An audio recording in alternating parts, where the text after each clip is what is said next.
সেখানে যায়, আকাশের মেঘমালাগুলো সেখানে যেয়ে তাকে ছায়া দেয়। এই ছোট্ট বাচ্চাকে তো দেখা যায় অন্যরকম। হঠাৎ করে নবী মুহাম্মদুর রাসূলুল্লাহ এমন এক গাছের নিচে বসলেন।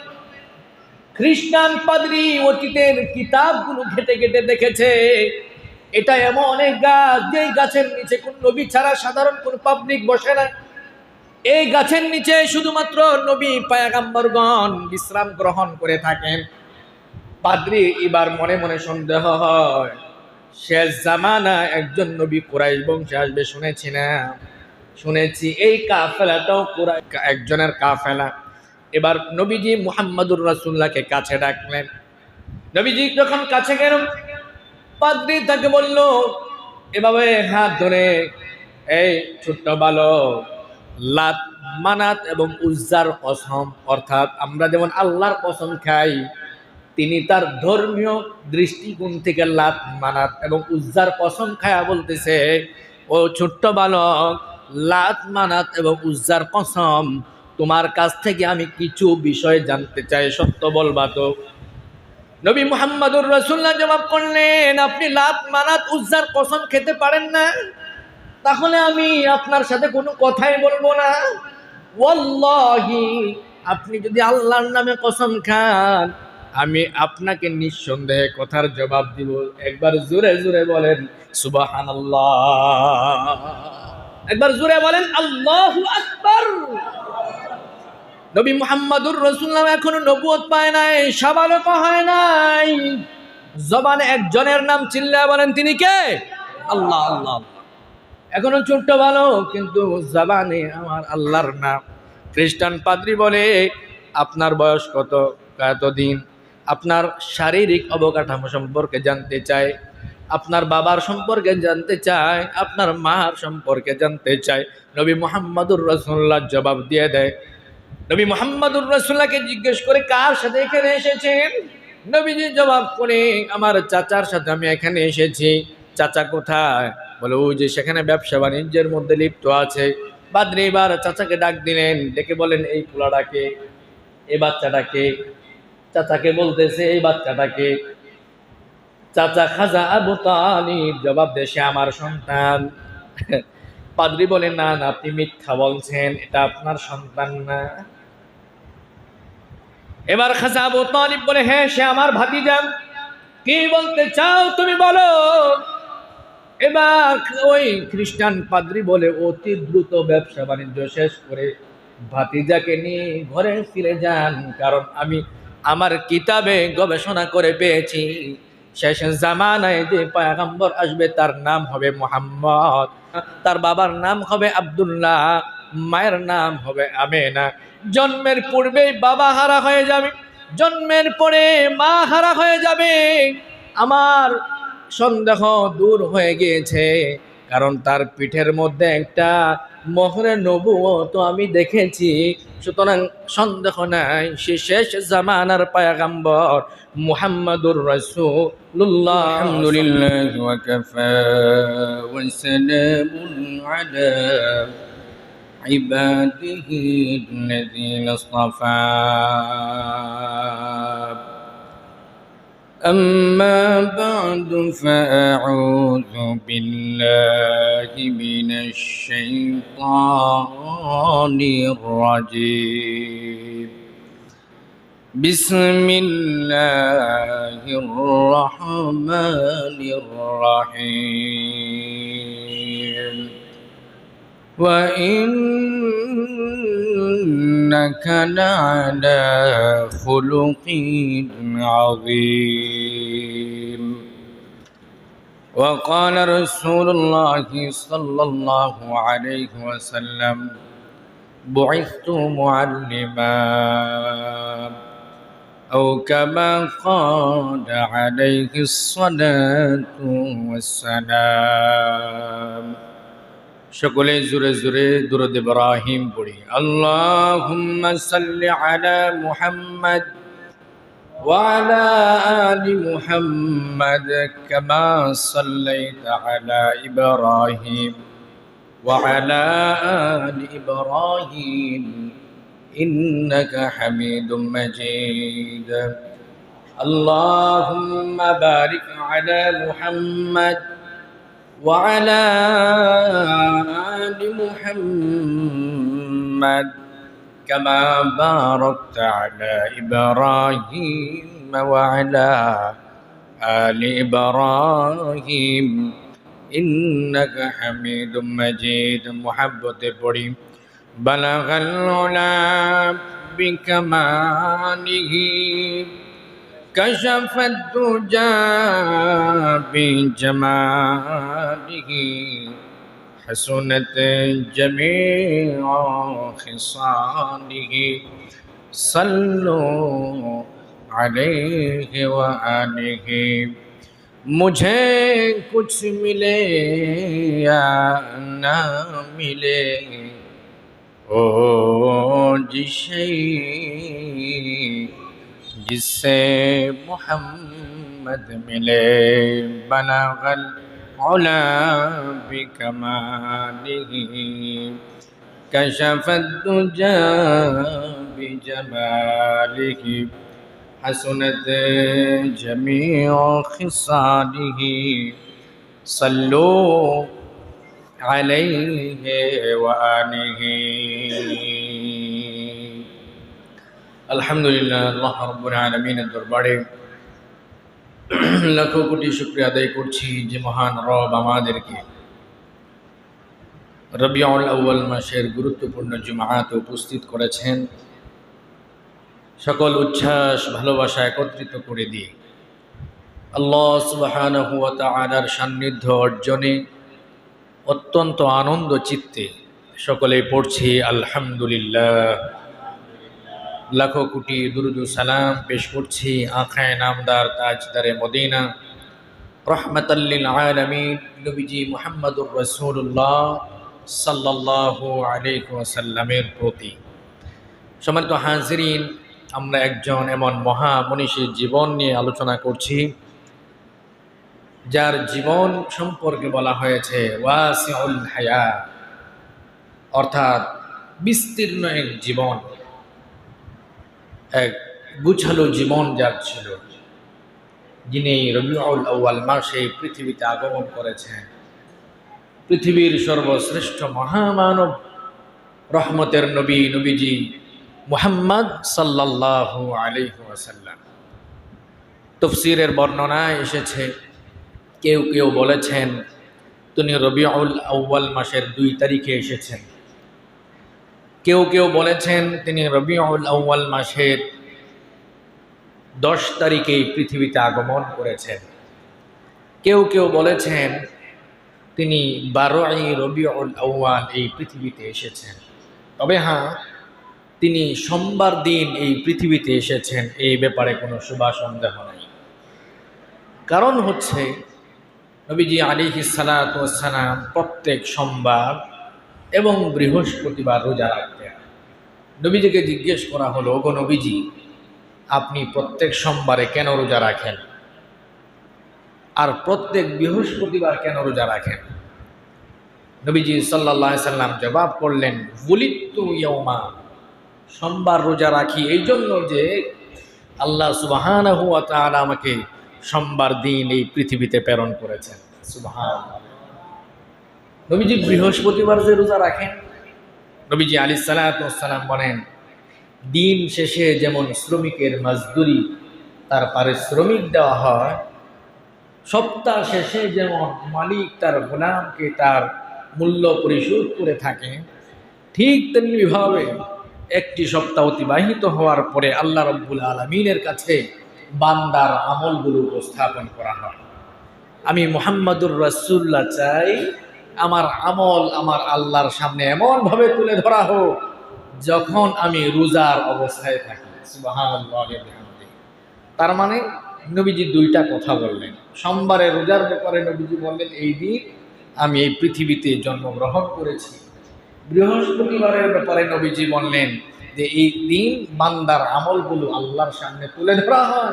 আমি চাই আমার আমল নামা যখন আল্লাহর সামনে তুলে ধরা হবে তখন যেন আমি রোজার অবস্থায় থাকি। একবার জোরে জোরে বলেন সুবহানাল্লাহ। তার মানে আমাদের নবীজি সোমবারে এই পৃথিবীতে এসেছেন, তারিখ যাই হোক। প্রসিদ্ধ মতামত হচ্ছে 12ই রবিউল আউয়াল, তবে ব্যাখ্যা বিশ্লেষণ মতে নবী আলাইহিস সালাতু ওয়াস সালামের সঠিক জন্ম যেটা শুদ্ধ, অনেকেই বলেছেন 8ই রবিউল আউয়াল। তো সেখানে আমরা না গেলাম, সোমবার নবীজি এই পৃথিবীতে এসেছেন এবং নবীজি এই খুশিতে নিয়মিত রোজার আমল করতেন। আল্লাহ রাব্বুল আলামিন সপ্তাহে এই 2 দিন আমাদেরকে রোজা রাখার তৌফিক দান করেন, আমিন। জোরে জোরে বলেন। ভাইরা আমার, গত জুমাতে আমরা দুধমা হালিমাতুস সাদিয়ার বাড়ি পর্যন্ত পৌঁছে গিয়েছিলাম আলোচনা করতে করতে। দুধমা হালিমাতুস সাদিয়া, সেখানকার আবহাওয়া, পরিবেশ, ওয়েদার খুবই চমৎকার ছিল। শিশুদের বেড়ে ওঠার একটা সুন্দর পরিবেশ ছিল। যেমন গ্রামগঞ্জে বাচ্চাদের লালন পালনে যে ওয়েদার, যে আবহাওয়া, এটা খুবই উপকারী। শহরের পরিবেশে বদ্ধ জায়গায় বাচ্চারা লালিত পালিত হলে এরা শারীরিকভাবে সুস্থ থাকে না। তৎকালীন সময়ে মক্কাতুল মুকাররমা শহর, এই নগরায়নের কারণে সেখানকার ওয়েদার বাচ্চার লালন পালনে সহায়ক ছিল না বলেই পার্শ্ববর্তী বিভিন্ন এলাকা থেকে গরিব মানুষেরা যে দত্তক আনত সন্তান, দত্তক বিনিময়ে ইনাম পেত, পুরস্কার পেত। আমাদের নবী দুধমা হালিমাতুস সাদিয়া সহ বিরাট এক কাফেলা সাকিফ গোত্রের, ওনারা মক্কায় গেলেন বাচ্চা কালেকশনে। বিনিময়ে ইনাম পাবেন, পুরস্কার পাবেন, কিছু টাকা পয়সা পাবেন। গরিব মানুষ, দুর্ভিক্ষের কারণে জীবন পরিচালনা করার বড় দায়। কিছু টাকা পয়সা যদি পান তাহলে নিজেরাও চলতে পারলেন, আর আরেকটা মানুষের সেবাও হলো। দুধমা হালিমাতুস সাদিয়া যে সন্তানকে নিয়ে আসলেন, এই সন্তান ছিল এতিম সন্তান। রহমাতাল লিল আলামিনের বাবা পৃথিবীতে বেঁচে নাই, তারপরেও স্বামীর সাথে সিদ্ধান্ত গ্রহণ করে ওই এতিম সন্তানকে গ্রহণ করলেন। বিনিময়ে আল্লাহ রাব্বুল আলামিন ভরপুর বারাকাতের ফয়সালা করে দিলেন। সুবহানাল্লাহ। যে বাহন দিয়ে গেলেন, ওই বাহনের উলানের মধ্যে দুধ চলে আসলো। দুধমা হালিমাতুস সাদিয়া ক্ষুধার্ত থাকার কারণে তার স্তনের মধ্যে দুধ ছিল না। রব্বুল আলামিন রহমাতুল লিল আলামিনকে কুলে নেওয়ার সাথে সাথে তার স্তনের মধ্যে ভরপুর দুধের ফয়সালা করে দিলেন। সুবহানাল্লাহ। বাহনের গতি আল্লাহ রাব্বুল আলামিন বাড়িয়ে দিলেন। দুধমা হালিমাতুস সাদিয়া এই সন্তানকে যখন লালন পালন করতে লাগলেন, তার একটা দুগ্ধ ভাই ছিল।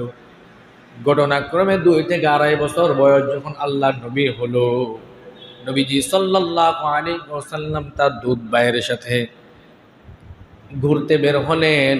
বের হওয়ার পর তার দুধ ভাই সে অন্যদের সাথে খেলাধুলায় নিমজ্জিত হয়ে গেল। মুহাম্মাদুর রাসূলুল্লাহ সাল্লাল্লাহু আলাইহি ওয়াসাল্লাম দুধ ভাইয়ের সাথে যখন ঘুরতে গেলেন, দুধ ভাই অন্যান্য ছেলেদের সাথে যখন খেলাধুলা আরম্ভ করলো, মুহাম্মাদুর রাসূলুল্লাহ সাল্লাল্লাহু আলাইহি সাল্লাম ওই বাচ্চাদের সাথে খেলায় শরীক হবেন। এমত অবস্থায় আল্লাহ রাব্বুল আলামিন জিবরিলকে পাঠিয়ে দিলেন। জিবরিল, যাও যাও, নবী মুহাম্মদ সাল্লাল্লাহু আলাইহি ওয়াসাল্লাম দুনিয়ার স্বাভাবিক সাধারণ কোনো সন্তান নন। এই সমস্ত ছেলেদের মতো দুনিয়ার কোনো আসবাব তার খেলাধুলার মাধ্যম হতে পারে না। সুবহানাল্লাহ। দুনিয়ার এই সমস্ত ছেলেদের মতো মুহাম্মাদুর রাসূলুল্লাহ খেলাধুলা করতে পারেন না। যাও যাও, দুনিয়ার যত মানবিক গুণগুলো আছে, দুনিয়ার যত বাচ্চাদের স্বভাবমূলক আচরণগুলো আছে, এগুলো যেন নবী মুহাম্মাদুর রাসূলুল্লাহর ভিতর থেকে পবিত্র হয়ে যায়, এজন্য তাকে নিয়ে যে ফেরে ফেলো, তার ভেতর থেকে কলবটাকে বের করে সেই হাউজে কাউসারের পানি দেয়া দ্রুত করে দাও। সুবহানাল্লাহ। দুধমা হালিমাতুস সাদিয়ার ঘরে আল্লাহর নবী বড় হতে লাগলেন। দৌড়ায়া দুধ ভাই মায়ের কাছে এসে বললেন, ওগো উম্মি, ও আমার মা, হঠাৎ করে লক্ষ্য করলাম দুজন লোক এসেছে।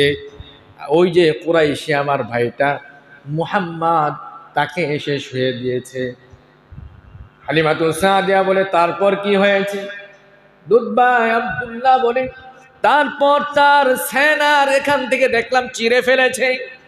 দুধ মা হালিমাতুস সাদিয়া বলে, তারপর কি হয়েছে? তার দুধ ভাই জবাব করে, ভিতর থেকে একটা গোশতের অংশ বের করে এটা একটা পানি দিয়ে ধৌত করে দেখলাম, আবার ভেতরে ঢুকিয়ে সেলাই করে দিয়েছে। সুবহানাল্লাহ। এটাকে বলে শক্কে সদর। এই শক্কে সদর নবী আলাইহিস সালাতু ওয়াস সালামের 3 বার হয়েছিল। বক্ষ মুবারক বিদীর্ণ করে দুনিয়ার কোনো কিছু যেন নবীজির না পায়, এটাকে আল্লাহ সুবহানাহু ওয়া তাআলা স্পেশালি ধৌত করে আবার আগের মতো করে পুলট করে দিয়েছেন। ভাইরা আমার, আজকে যে ওপেন হার্ট সার্জারি হয়, মানে সব ছিঁড়া ফেলে একদম কাইটা কুইটা সব বের করে আবার ফিট করে, এটা নবীজি মুহাম্মদুর রাসূলুল্লাহ সাল্লাল্লাহু আলাইহি ওয়াসাল্লামের মেরাজ এবং নবী আলাইহিস সালাতু ওয়াস সালামের শক্কে সদরের উপর গবেষণা করে ডাক্তাররা বের করেছে। একবার জোরে বলেন সুবহানাল্লাহি ওয়া বিহামদিহি। নবীজি সাল্লাল্লাহু আলাইহি ওয়াসাল্লামের ব্যাপারে দুধ মা হালিমাতুস সাদিয়া যখন এই কথাগুলো শুনতে পেলেন, তিনি আর দেরি করলেন না, চলে গেলেন ওই ময়দানে। সেখানে যাওয়ার পর তিনি মুহাম্মদ সাল্লাল্লাহু আলাইহি সাল্লামকে ডাকলেন, কাছে নিলেন, বুকের কাছে জড়ায় ধরলেন, বললেন, বেটা কি হয়েছে তোমার? নবীজি সাল্লাল্লাহু আলাইহি সাল্লাম বললেন, দুজন ব্যক্তি এসেছে, আমাকে শুয়ে দিয়েছে, আমার ভেতরে যা ছিল এগুলো বের করে আবার ধুয়ে সুন্দর করে সেলাই করে দিয়েছে। দুধ মা হালিমাতুস সাদিয়া বলে, আমি তার সেনা মুবারকের দিকে তাকিয়ে দেখলাম, একটু আগে যা যা ঘটেছে এর এক বিন্দু নিদর্শনও বাকি নাই। সুবহানাল্লাহ। কাটাছিড়া করলে দাগ থাকে না, কিন্তু নবী মুহাম্মদুর রাসূলুল্লাহ সাল্লাল্লাহু আলাইহি ওয়াসাল্লামকে স্পেশাল ডক্টর দিয়ে আল্লাহ সুবহানাহু ওয়া তাআলা এমন অপারেশন করলেন, কোনো দাগ কোনো চিহ্ন অবশিষ্ট রইল না। জোরে জোরে বলেন সুবহানাল্লাহি ওয়া বিহামদিহি। কিন্তু দুধ মা হালিমাতুস সাদিয়া স্বামীর সাথে পরামর্শ করলেন, স্বামীর সাথে পরামর্শ করে বললেন, লাকাদ খাশিতু, আমরা ভয় পাচ্ছি, নিঃসন্দেহে লাকাদ আসাবানা, আমাদের সন্তানদেরকে হয়তোবা জিনে পেয়েছে, অথবা সে অসুস্থ হয়ে গিয়েছে, কোনো সমস্যা হতে পারে। যেই সন্তান কুরাইশি বংশ থেকে এসেছি, যদি ওর কিছু হয় আমাদের সমস্যা হতে পারে। সিদ্ধান্তক্রমে লাউ আরুদ্দুহু, এই সন্তানকে আবার আমরা ফেরত দিয়ে আসি। দুধ মা হালিমাতুস সাদিয়া এবং দুধ পিতা দুজন মিলে এবার নবী মুহাম্মদুর রাসূলুল্লাহ সাল্লাল্লাহু আলাইহি ওয়াসাল্লামকে ফেরত দেওয়ার জন্য নিয়ে গেলেন। যে এখন আপনাদের সন্তান হাঁটা চলা করতে পারে, ভয় পেয়েছে, এর উপর দিয়ে এমন একটি ঘটনা ঘটেছে, মনে হয় আমিনাকে ডেকে বলে তাকে জিনে পেয়েছে, অথবা সে কিছুটা অসুস্থতা ফিল করতেছে।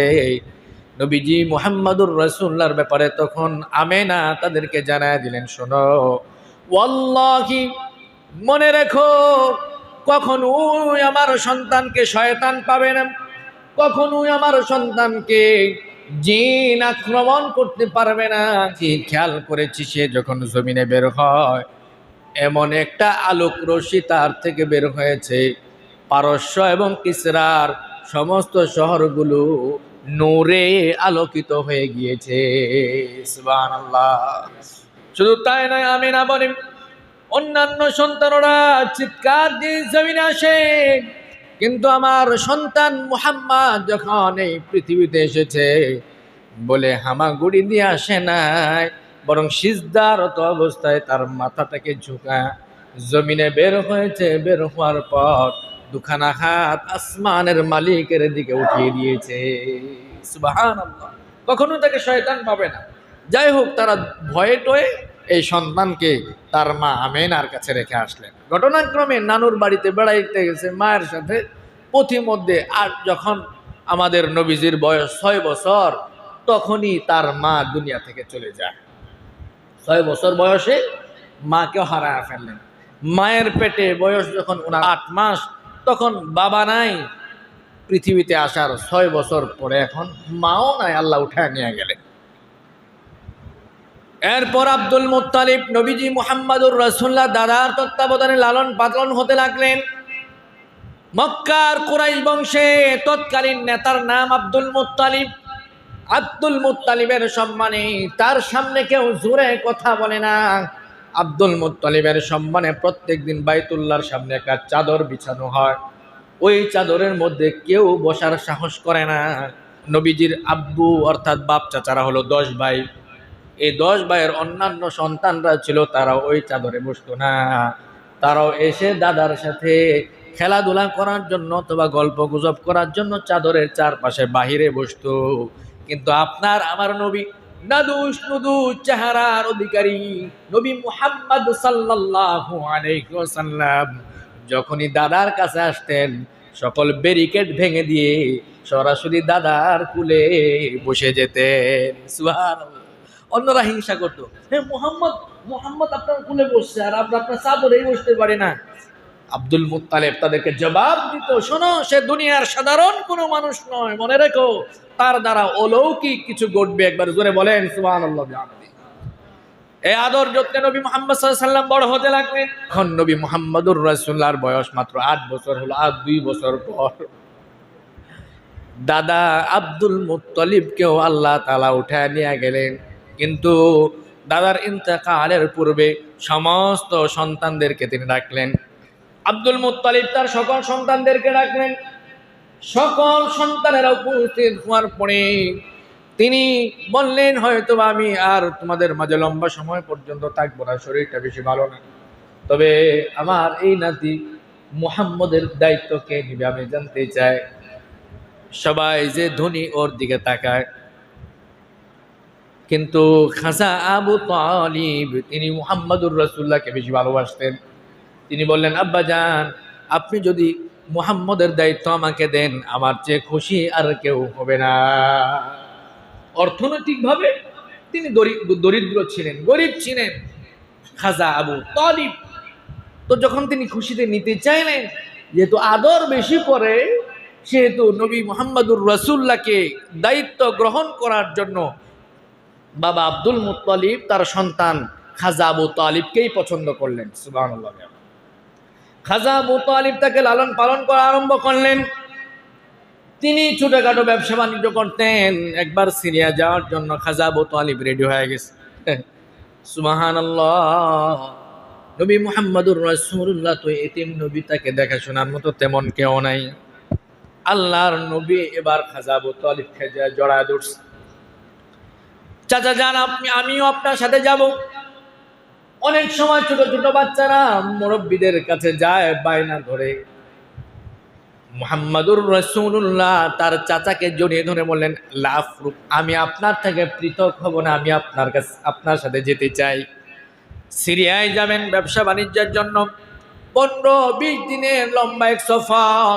নবী মুহাম্মদুর রাসূলুল্লাহ যখন তাকে জড়ায় ধরলেন, খাজা আবু তালিব তখন নবীজির মাথার মধ্যে হাত বুলা দিয়া বলে, না, আমি কখনোই তোমাকে ছেড়ে যাব না। অর্থাৎ নবীজি মুহাম্মদ সাল্লাল্লাহু আলাইহি ওয়াসাল্লামকে তিনি নিয়ে গেলেন, সাথে করে নিয়ে গেলেন। সিরিয়ায় যাওয়ার পরে একটা জায়গায় তাঁবু গাড়লেন বিশ্রাম গ্রহণ করার জন্য। ব্যবসা বাণিজ্য সেখানে করতে লাগলেন। পাশে একটা খ্রিস্টানদের বড় পাদ্রীর আস্তানা ছিল। খ্রিস্টান পাদ্রী খেয়াল করে দেখলো, কি ব্যাপার, এই ছোট্ট বালক যেখানে যায় আকাশের মেঘমালাগুলো সেখানে যেয়ে তাকে ছায়া দেয়। এই ছোট্ট বাচ্চাকে তো দেখা যায় অন্যরকম। হঠাৎ করে নবী মুহাম্মদুর রাসূলুল্লাহ এমন এক গাছের নিচে বসলেন।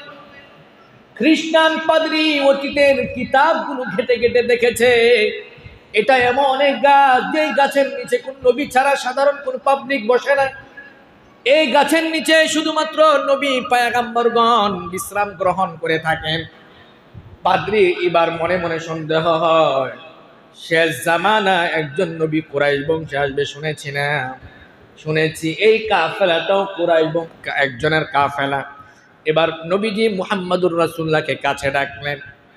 নবীজি যখন কাছে গেলেন, পাদ্রী তাকে বলল, এভাবে হাত ধরে, এই ছোট্ট বালক, লাত, মানাত এবং উজ্জার কসম, অর্থাৎ আমরা যেমন আল্লাহর কসম খাই, তিনি তার ধর্মীয় দৃষ্টিকোণ থেকে লাত মানাত এবং উজ্জার কসম খায়া বলতেছে, ও ছোট্ট বালক, লাত মানাত এবং উজ্জার কসম, তোমার কাছ থেকে আমি কিছু বিষয় জানতে চাই, সত্য বলবা তো?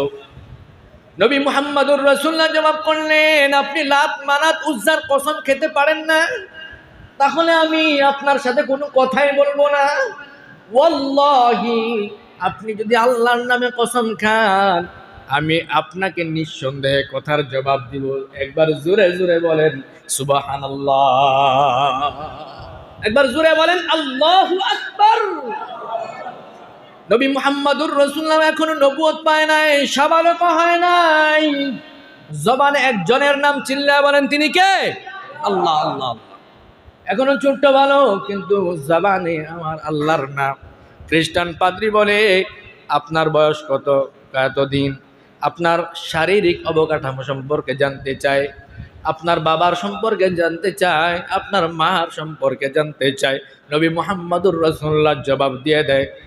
নবী মুহাম্মদুর রাসূলুল্লাহকে জিজ্ঞেস করে, কার সাথে এখানে এসেছেন? নবীজি জবাব করে, আমার চাচার সাথে আমি এখানে এসেছি। চাচা কোথায়? বলে, ওই যে সেখানে ব্যবসা বাণিজ্যের মধ্যে লিপ্ত আছে। পাদ্রী এবার চাচাকে ডাক দিলেন, ডেকে বলেন, এই পোলাটাকে, এই বাচ্চাটাকে। চাচাকে বলতেছে, এই বাচ্চাটাকে। চাচা খাজা আবু তালিব জবাব দেশে আমার সন্তান। পাদ্রী বলেন, না না, আপনি মিথ্যা বলছেন, এটা আপনার সন্তান না। এবার খাজা আবু তালিব বলে, হ্যাঁ, সে আমার ভাতিজা। কি বলতে চাও তুমি বলো। এবার ওই খ্রিস্টান পাদ্রী বলে, অতি দ্রুত ব্যবসা বাণিজ্য শেষ করে ভাতিজাকে নিয়ে ঘরে ফিরে যান, কারণ আমি আমার কিতাবে গবেষণা করে পেয়েছি, শেষ জামানায় যে পয়গম্বর আসবে তার নাম হবে মুহাম্মদ, তার বাবার নাম হবে আব্দুল্লাহ, মায়ের নাম হবে আমেনা। জন্মের পূর্বেই বাবা হারা হয়ে যাবে, জন্মের পরে মা হারা হয়ে যাবে।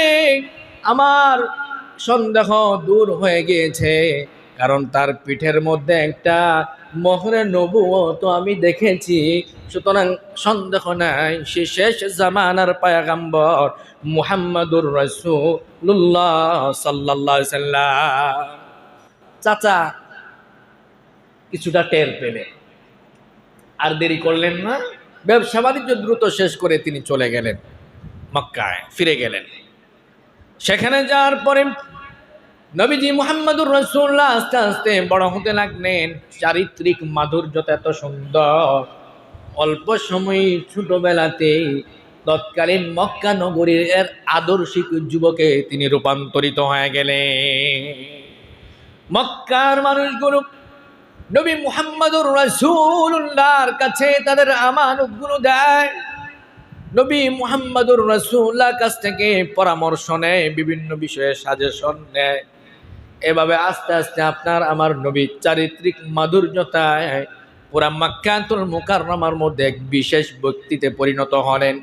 এভাবে আস্তে আস্তে নবী মুহাম্মদুর রাসূলুল্লাহর বয়স যখন 25 বছর হয়ে গেল, আল্লাহর নবী ইতিমধ্যে ব্যবসায়িক জীবন আরম্ভ করেছেন।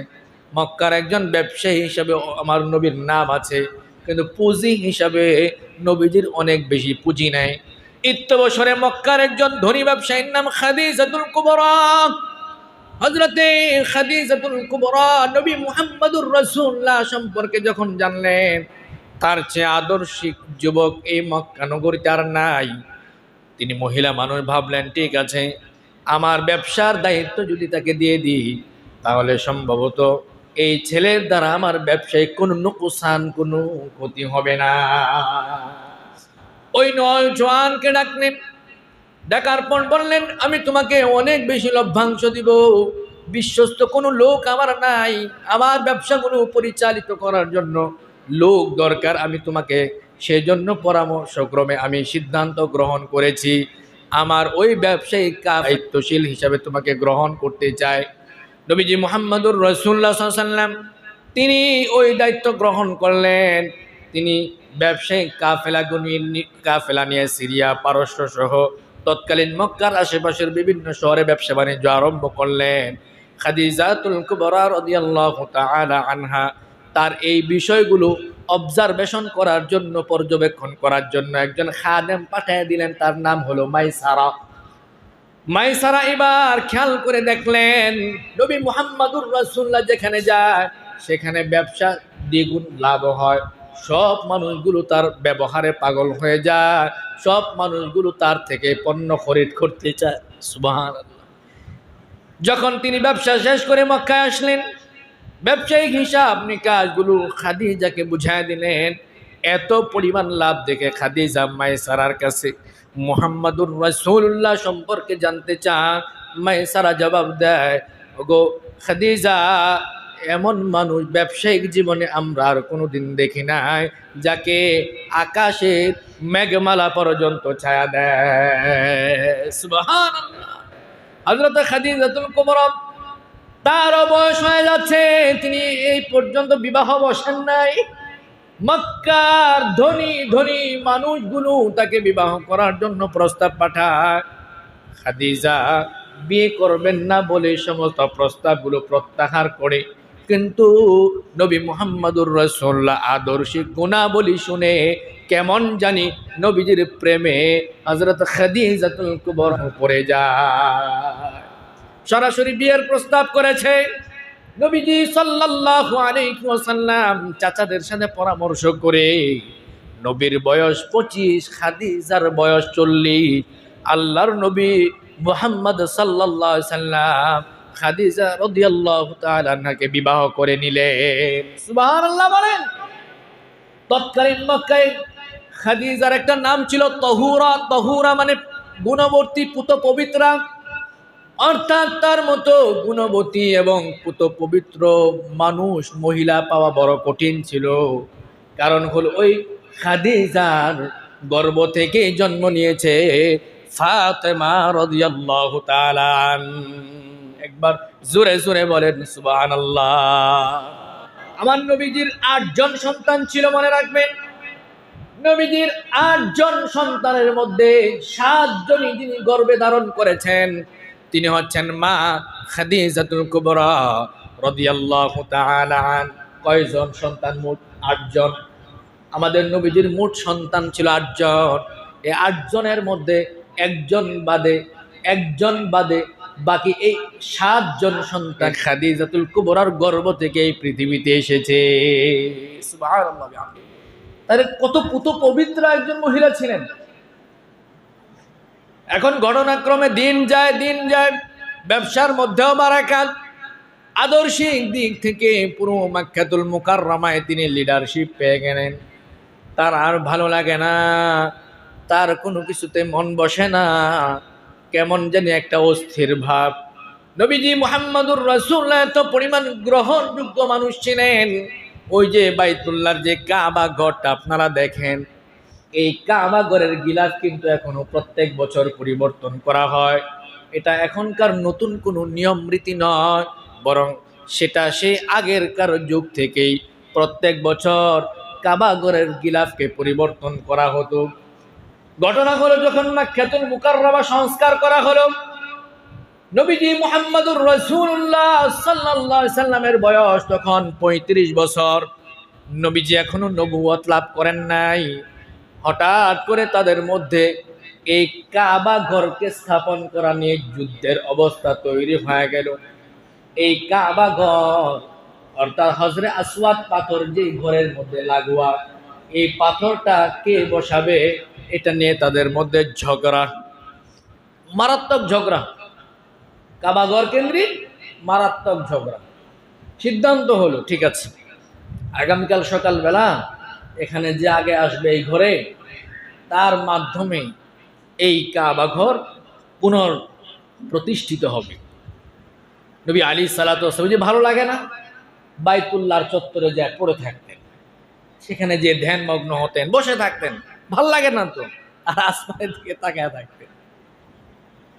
পরের দিন সকালবেলা দেখা গেল আপনার আমার নবী মুহাম্মদুর রাসূলুল্লাহ সাল্লাল্লাহু আলাইহি সাল্লাম সবার আগে বাইতুল্লাহর মধ্যে প্রবেশ করলেন। সুবহানাল্লাহ। এবার মক্কার লিডাররা বলল, ভাতিজা তুমি ঢুকছো, ঠিক আছে, এই ফয়সালা তুমিই দিবা, এটা তুমি স্থাপন করো। নবী মুহাম্মদুর রাসূলুল্লাহ এত পরিমাণ বিচক্ষণ ছিলেন, মক্কা তৎকালীন সময়ের সমস্ত গোত্রের লিডার দেখে ডাকলেন, সবাইকে যখন একত্রিত করলেন বলেন বড় একটা চাদর আনেন। বড় একটা চাদর বিছানো হলো, ওই পাথরটাকে ওই চাদরের উপরে উঠানো হলো। এবার নবী মুহাম্মদুর রাসূলুল্লাহ সাল্লাল্লাহু আলাইহি সাল্লাম পরামর্শ দিলেন, এবার সবাই মিলে ধরেন।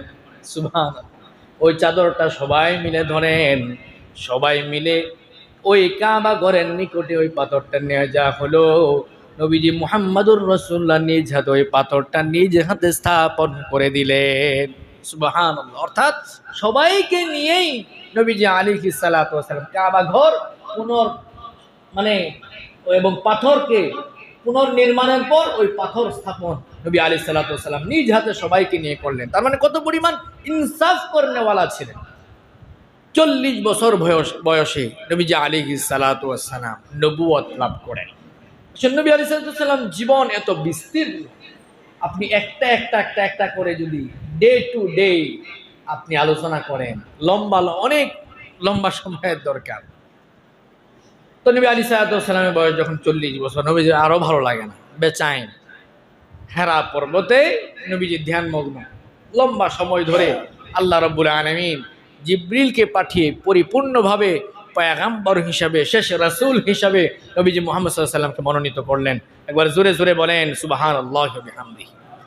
40 বছর বয়সে আপনার আমার নবী মুহাম্মদুর রাসূলুল্লাহকে আল্লাহ রাব্বুল আলামিন নবুয়ত দান করলেন, জিবরিল আমিনকে পাঠালেন। জিবরিল নবী মুহাম্মদুর রাসূলুল্লাহ কাছে গেলেন, গিয়ে নবীজিকে জড়ায় ধরলেন, সালাম দিলেন। নবীজি দাঁড়ালেন, নবীকে জড়ায় ধরলেন এবং বললেন ইকরা, আপনি পড়েন। নবীজি বলেন মা আনা বিকারিন, আমি পড়তে জানি না। আরো শক্ত করে জড়ায় ধরছে, বলে আপনি পড়েন। বলে না না, আমি পড়তে জানি না। এর মানে হলো মুফাসসিরিনে কেরাম বলেন নবীজিকে বারবার পড়তে বলা হচ্ছে, কিন্তু নবীজি কি পড়বেন এটা বলা হচ্ছে না। আপনি কি পড়বেন? এখন আমি আপনাকে বললাম এমনি পড়েন, পড়েন। আপনি বলবেন কি পড়ুম, ওটা তো কইবেন। নামাজ পড়ুম না কোরআন পড়ুম, মানে পড়ুমটা কি, আমি কি পড়বো, একটা কথা থাকে না। জিবরিল বারবার বলছেন ইকরা, ওগো নবীজি আপনি পড়ুন। নবী মুহাম্মদুর রাসূলুল্লাহ বলে মা আনা বিকারিন, না না আমি পড়তে জানি না।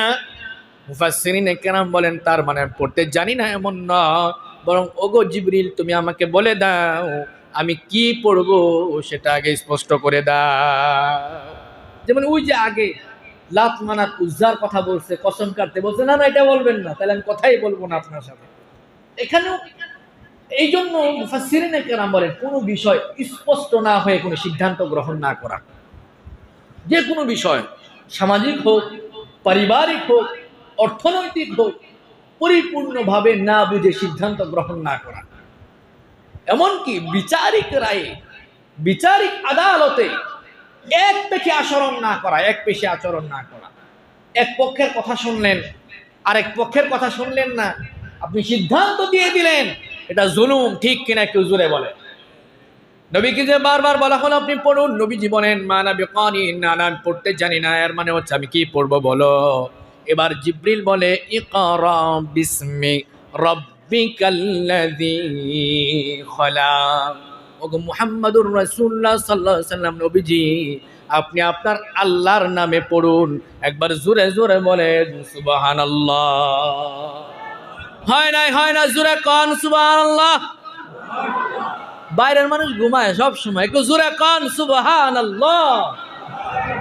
আর নবীজি বলেন কেউ যদি একবার সুবহানাল্লাহ বলে জান্নাতে একটা ফলের গাছ হয়ে যায়। দুনিয়ার মধ্যে ফলের গাছের গোড়া থাকে নিচে, মাথা থাকে উপরে। পয়গম্বর বলে না না, ওই জান্নাতি ফলের গাছের গোড়া হবে উপরে এবং ফলগুলো নিচে এইভাবে ঝুলতে থাকবে। মানুষ যেটা ইচ্ছে সেটা গ্রহণ করবে। নবীজি বলেন কোন তেজস্বী ঘোড়া যদি বছরকে বছর শত শত বছর 700 বছর শুধু নয়, কোন মুফাসসিরগণ বলেন 7000 বছর দৌড়ায়, ওই গাছের ছায়াও অতিক্রম করতে পারবে না। সুবহানাল্লাহ। এ সুবহানাল্লাহ কইছেন না? জোরে কোন সুবহানাল্লাহ।